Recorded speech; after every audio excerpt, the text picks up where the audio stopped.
Hello everyone, myself ए राजमाने. आता आपण next point बघायचा आहे तो counter. What is mean by counter. ह्याच्यात आपण फ्लिप फ्लॉप बघितलं, शिफ्ट रजिस्टर बघितलं. नेक्स्ट बघायचं आहे तो काउंटर. काउंटर बघा काय आहे. The digital circuit for the counting pulses is non as the counter. म्हणजे आपण एखाद्या सर्किटला किती पल्स यूज केलं, किती स्टेटमधनं तो काउंटर गेला किंवा किती स्टेटमधनं ते सर्किट रन झालं, हे आपल्याला जर काढायचं असेल तर आपल्याला ते कुठलं सर्किट वापरायला पाहिजे तर counter. The counter is a group of flip flop with clock signal is applied. Again counter काय आहे, त्याच्यामध्ये परत फ्लिप फ्लॉप आहेच. म्हणजे या चॅप्टरमध्ये सुरुवातीला जे आपण फ्लिप फ्लॉप बघितलं, त्यानंतर नंबर ऑफ फ्लिप फ्लॉप म्हणजे शिफ्ट रजिस्टर बघितलं. Again group of flip flop is nothing but counter. मग ती कशासाठी वापरतो तर काउंटिंग द पल्सेस. ठीक आहे. आता ह्याचे मेन दोन पार्ट आहेत, asynchronous counter and synchronous counter. Asynchronous काउंटरला परत काय म्हटलंय, ripple counter. Asynchronous counter means ripple counter. म्हणजे काय बघा, असिंक्रोनस काउंटरमध्ये बघा, for this counter the external clock signal is applied to one flip flop. मग समजा आता इथं 4 फ्लिप फ्लॉपचा ग्रुप आहे, तो एक काउंटर आहे. ठीक आहे. ग्रुप ऑफ फ्लिप फ्लॉप म्हणजे काय आहे, काउंटर. इथे 4 फ्लिप फ्लॉपचं एक काउंटर आहे. मग समजा आता ह्याच्यामध्ये काय होणार, क्लॉक सिग्नल मी एकालाच देणार, मग दुसऱ्याला क्लॉक सिग्नल कुठनं मिळणार, जर ते पहिल्याचे जे आउटपुट आहे ॲज अ क्लॉक म्हणून दुसऱ्याला मिळणार, दुसऱ्याचं आउटपुट ॲज अ क्लॉक म्हणून तिसऱ्याला मिळणार. ठीक आहे. असे म्हणजे काय असणार आहेत, असिंक्रोनस काउंटर. बघा इथं कसं लिहिलं आहे, for this counter the external clock signal is applied to one flip flop. Clock signal is applied to one flip flop. Then output of preceding flip flop is connect to clock of next flip flop. म्हणजे एक नंबरच्याचं output कुणाला connect करायचं, second नंबरच्या clock सिग्नलला connect करायचं. Again सेकंडचं output third नंबरच्या clock सिग्नलला connect करायचं. आले लक्षात. म्हणजे क्लॉक सिग्नल एकालाच अप्लाय करायचा. पहिल्याचं आउटपुट दुसऱ्याच्या क्लॉक इनपुटला कनेक्ट करायचं, दुसऱ्याचं आउटपुट तिसऱ्याच्या क्लॉक इनपुटला कनेक्ट करायचं. That is the asynchronous counter. मग सिंक्रोनस काउंटर काय आहे, सगळ्या फ्लिप फ्लॉपला एकदम at a time clock signal मिळणार. मग आपण ते फ्लिप फ्लॉपमध्ये बघितले, शिफ्ट रजिस्टरमध्ये बघितलं आहे, all flip flops receives clock signal simultaneously. In synchronous counter, all flip flop receives the external clock signal or clock pulse is applied to all flip flop simultaneously. म्हणजे प्रत्येक फ्लिप फ्लॉपला एकाच वेळेला क्लॉक सिग्नल मिळतोय. That is the synchronous counter.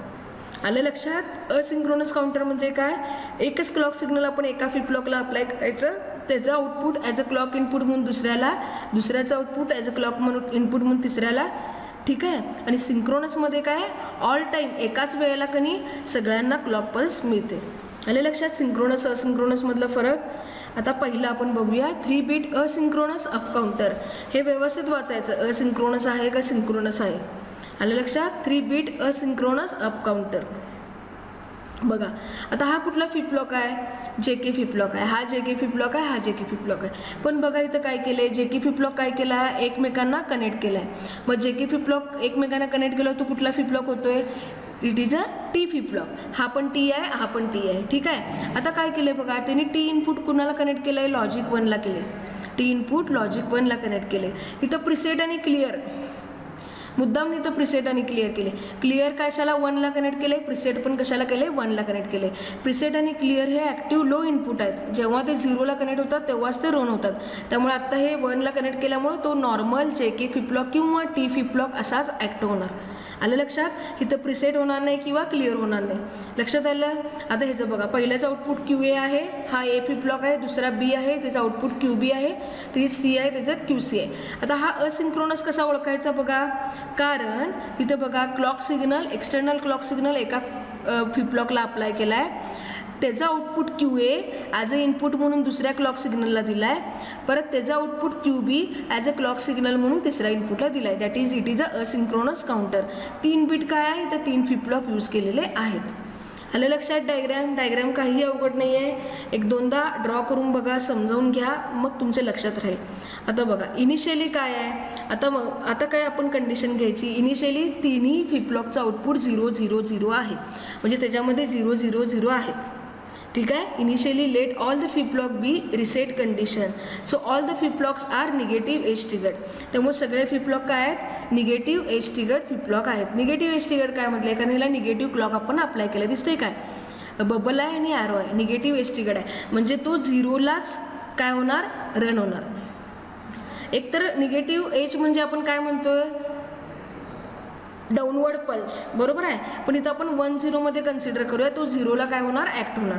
आता बघा, on first negative going edge, आता पहिला मी क्लॉक पल्स अप्लाय केला, बरोबर आहे. हा फ्लिप फ्लॉप काय होणार, रन होणार, कारण त्याला निगेटिव्ह जो पाहिजे तोच मिळाला. As soon as the first falling edge of the clock pulse flip flop A will toggle. Toggle का होणार, कारण जे के आपण कशाला कनेक्ट केला आहे, 1ला, म्हणजे टी फ्लिप फ्लॉप आपण कशाला केला आहे, 1ला. जे के जेव्हा दोन्ही 1 असतात किंवा टी 1 असतो तेव्हा आपला फ्लिप फ्लॉप काय होतोय, टॉगल होतोय. फ्लिप फ्लॉपचं ट्रूथ टेबल आहे आपल्याकडं. पण टॉगल झाल्यावर त्याच्याकडं इनिशियली काय होतं, इकडे लक्ष द्या, इनिशियली काय होतं आपल्याकडं 0 0 0 होतं. मग तो टॉगल झाल्यावर 0चा काय होणार, 1 होणार. 0चा काय होणार, 1 होणार. येते लक्षात, 0चा 1 झाला, बरोबर आहे. मग QA is connected to clock input of second flip flop. आता हे काय केलं आहे, हे 1 आपण ह्याला कनेक्ट केलं आहे, पण ह्याला 1 मिळालं. मग 1 it is not treated as negative edge, it is treated as positive edge. त्यामुळे हा फ्लिप फ्लॉप काय होणार, आता ऑफ कंडिशनमध्ये राहणार. मग हा ऑफ असल्यावर हा पण काय होणार, ऑफ कंडिशनमध्ये. म्हणजे आपल्याला आउटपुट काय मिळणार बघा, QC QB QA is equal to 1 0 0. आलं लक्षात, म्हणजे QAचं 1 फक्त मिळणार, ह्याचं अगेन 0 0 सेम मिळणार. येतं बघा, आहे का, QC QA 0 0 1. ठीक आहे. आता नेक्स्ट बघा, हे झालं.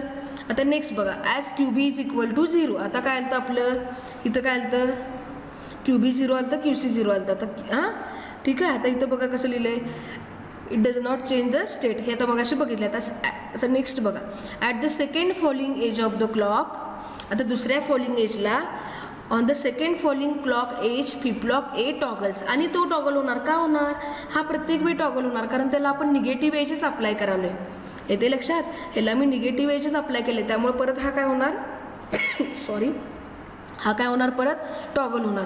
मग हा टॉगल पहिला काय होता, इकडे लक्ष द्या, पहिला काय होता, आता हा 1 होता, मग आता काय होणार, 0 होणार, बरोबर आहे. आता हा काय झाला, 0. आता हा 0 ह्याला ॲज अ क्लॉक इनपुट म्हणून मिळाला. मग हा 0 आता ट्रीटेड ॲज काय होणार, निगेटिव्ह एज ट्रीट होणार. त्यामुळे हा फ्लिप फ्लॉप आता काय होणार, ऑन होणार.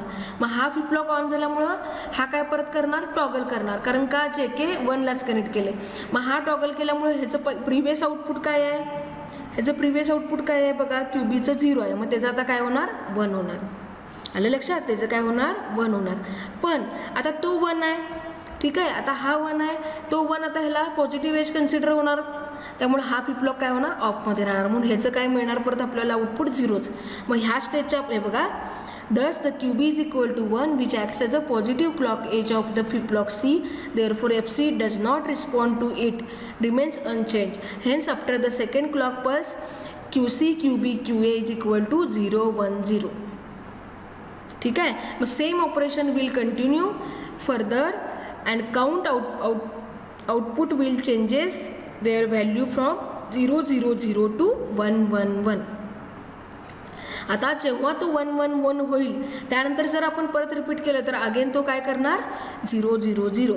After reaching 1 1 1 the counter output will becomes 0 0 0 and operation repeats further. आलं, इथं बघा लक्षात येते. हे बघा, आता ह्याला किती स्टेट येणार बघा, नंबर ऑफ स्टेट किती येणार, 2n. n means number of flip flop. 8 state, 8 म्हणजे तो 0 to 7 काउंट करणार आणि 8व्या पल्सला अगेन तो 0 होणार. इथं बघा लक्षात येते. इथं मी काय केलं आहे, निगेटिव्ह एज काढत गेले फक्त. इथं एक मी क्लॉक पल्स काढले, ठीक आहे. इथं बघा निगेटिव्ह फॉलिंग एजला इथं 1 लिहिलं, 2 लिहिलं, 3 लिहिलं, 4 5 6 7 8.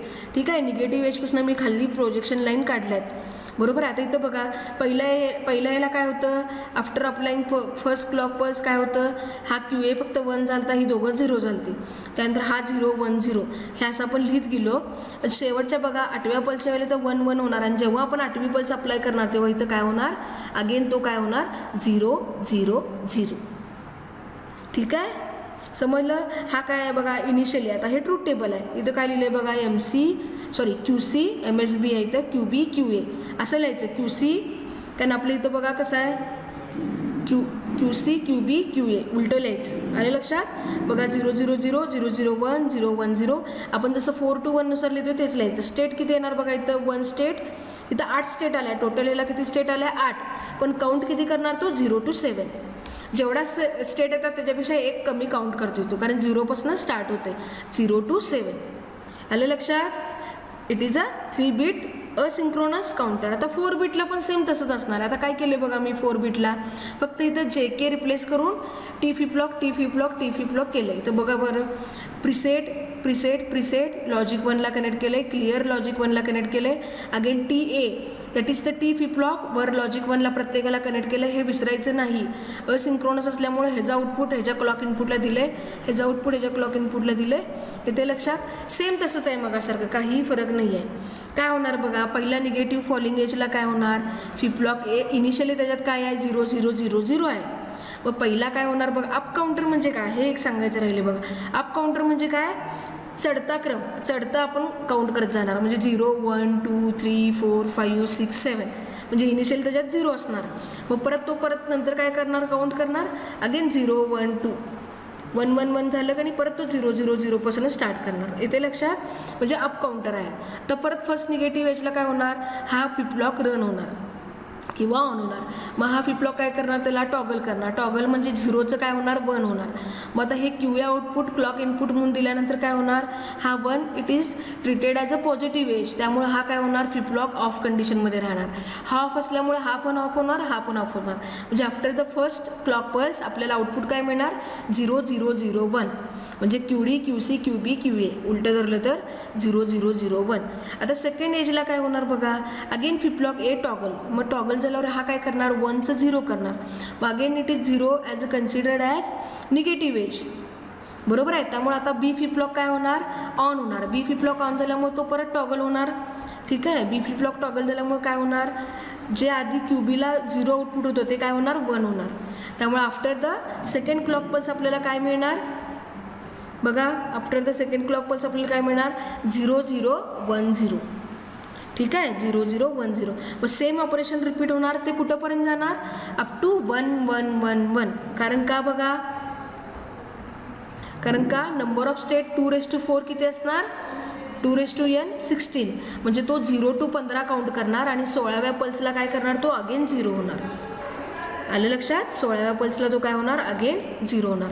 इथं बघा हे वरचं कोडलेलं आहे पहिल्यांदा. इथं बघा मी हे कसं लिहिले, ट्रूथ टेबल. इनिशियली 1 हे बघा, इनिशियली 0 0 0 फर्स्ट क्लॉकला 1 काउंट करणार, सेकंडला 2 असं अप टू 15पर्यंत इथं काउंट करणार आणि 16व्या स्टेजला काय करणार, तो 0 करणार. इथं बघा मी हे बरोबर 16 काढलेत क्लॉक सिग्नल.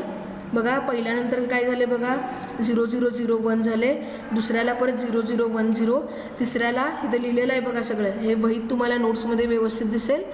ठीक आहे, आणि बरोबर 16व्या नंतर परत तो रिसेट होतो. सगळे 0 म्हणजे काय झालं, रिसेट झालं. ठीक आहे. तर नेक्स्ट पॉईंट काय आहे बघा, modulus of counter. What is mean by the modulus of counter किंवा mod. Modulus of counter represent the number of state through which counter processes during the operation. म्हणजे पूर्ण ऑपरेशन होऊस तोपर्यंत सर्किटचं तो किती स्टेटमधनं गेला, that is the modulus of counter किंवा mod n. दस the mod n counter means the counter progresses through n state. बरोबर आहे. आता मॉड 4 काउंटर असलं तर त्या काउंटरला किती स्टेट असणार, 4 स्टेट. म्हणजे तो काउंट किती करणार, 0 to 3. मॉड 6 काउंटर असेल तर त्याला किती स्टेट असणार, 6 स्टेट, पण तो काउंट किती करणार, 0 to 5. आता यांनी काय म्हटले बघा, डिझाईन मॉड्युलो 5 किंवा mod 5 counter using 3 bit ripple counter. म्हणजे काय करायचं आहे, मॉड 5 काउंटर मला डिझाईन करायचं आहे. मग त्याला स्टेट किती असणार आहेत, 5च असणार आहेत, बरोबर आहे. पण तो काउंट किती करणार, 0 to 4. म्हणून इथे लिहिले बघा, 0 1 2 3 4 एवढं ते काउंट करणार. अगेन तो काय होणार, 0. मग त्याचं स्टेट कसं लिहिलं आहेत बघा, 0 to 5 इथंपर्यंत तो काउंट करणार. QC QB QA 0 0 0 0 0 1 0 1 0 0 1 1 1 0 0 1 0 1. हे 6 7 लिहायचं, पण व्हॅलिड स्टेट कुठले आहेत आपल्या, 0 to 4च, कारण तो 0 to 4पर्यंतच काउंट करणार. 5पासून आपले काय आहेत, इनव्हॅलिड स्टेट आहेत. मग आउटपुट इथं मी काय लिहिलं, 0 to 5ला 0 to 4ला काय लिहिलं मी 1 1 1 आणि 5पासून 0 0 टाकलं. आता ह्याच्यावरून के मॅप काढायचा. के मॅपला बघा 0 1 2 3 4 ह्यालाच फक्त 4 आहे. मग हे 3 इनपुटचा के मॅप काढली. मग इथं बघा 1 1ची ते येते आणि हे आपण काय करायचं, आपण इथं ग्रुपिंग केल्यानंतर आपल्याला हे इक्वेशन मिळते, QC बार प्लस QB बार QC बार plus QB bar into QA बार. मग ही डायग्राम काढायची जी सुरुवातीला आपण पहिल्यांदा काढलेली ती आत्ता काढायची. याला क्लॉक सिग्नल अप्लाय करायचा. TA काय करायचं 1ला द्यायचा. क्लिअर इथं केलेलंच आहे. क्लिअर आहे का इथं. आता हे कणी जे लॉजिक आहे इथं डिझाईन केलं आहे ते आता इथं अप्लाय करायचं. बघा QC इथंपर्यंत लिहिलं मी आहे का QC. ह्याच्या आधी काय आहे बघा QB काय आहे बघा QB आणि QAचा गुणाकार आहे म्हणून इथं अँड गेट यूज केला आणि त्याच्याबरोबर प्लस QC बार आहे इथं ऑर गेट यूज केलं आणि ते मी ह्या रिसेट लॉजिकला दिलं. क्लिअर जिथं आहे का नाही that is the reset logic. ह्याचा अर्थ काय आहे बघा जेव्हा काउंटर 4पर्यंत काउंट करणार 5व्याला काय येणार तो QC काय आहे बघा 1 आहे. QB काय आहे 0 आहे. QA काय आहे 1 आहे. QC 1 बरोबर आहे. QC 1 म्हणजे QC बार काय असणार आहे 0. QB काय आहे 0 आहे बरोबर आहे. QB 0 आहे म्हटलं QB बार काय असणार आहे 1 असणार आहे आणि हा QA काय आहे 1 असल्यामुळे हा 0 असणार आहे. मग मला सांगा 0 × 1 0 आलं आणि इथं हा 0 म्हणजे प्लस हे जर लॉजिक काय आलं 0 म्हणजे त्या स्टेजला तो बरोबर काय होणार इथं 0 करणार सगळ्यालाच. म्हणजे 0 to 4 काउंट झाल्यावर तो आपाप 5व्या ह्याला काय होणार अगेन 0 0 0 काउंट होणार. That is the mod 5 counter. म्हणजे तो 0 to 4च काउंट करू शकतोय 5 हे काउंट करू शकत नाही. मग ही आपण काय काढली परत वेवफॉर्म काढले. बघा इनिशियली 1 द्यायच्या आधी 0 0 आहे. 2 दिल्यावर 0 1 1. 3 दिल्यावर 0. 4ला 0 1 1. 5ला 1 0 1 म्हणजे 4पर्यंतच काउंट केलं. 5वी पल्स दिल्या तो काय होणार रिसेट होणार. आलं लक्षात. मग आतापर्यंत आपण काय बघितलं what is mean by counter, what is mean by asynchronous, what is mean by synchronous. असिंक्रोनसमधले आपण 3 bit asynchronous up counter 4 bit asynchronous up counter, what is mean by mod and counter त्यातलं मॉड 5 आपण बघितलेलं आहे. Next लेक्चरला आपण हे एक point आहे बघा how many flip flops are required to construct the following modulus of counter. म्हणजे बघा मॉड 5 काउंटर करायचं असेल तर मला n is less than equal to 2m म्हणजे इथं m किती लागेल. आता n इथं माझं 5 आहे बरोबर आहे. n माझं 5 आहे तर मला इथं किती लागणार 2 असल्यावर काय होणार 4 होणार. मग 2 काय होणार माझं 8 होणार म्हणजे लेस दॅन चालते. म्हणजे 5 मॉड 5ला मला 3 लागणार. मॉड 83ला मला 7 लागणार फ्लिप फ्लॉप. मॉड 99ला मला 7 लागणार. मॉड 10ला मला 4 लागणार. आलं लक्षात. हे असं 2 मार्काला क्वेश्चन विचारू शकतात. ठीक आहे. एकदा वाचा नाही समजलं तर विचारा. थँक्यू.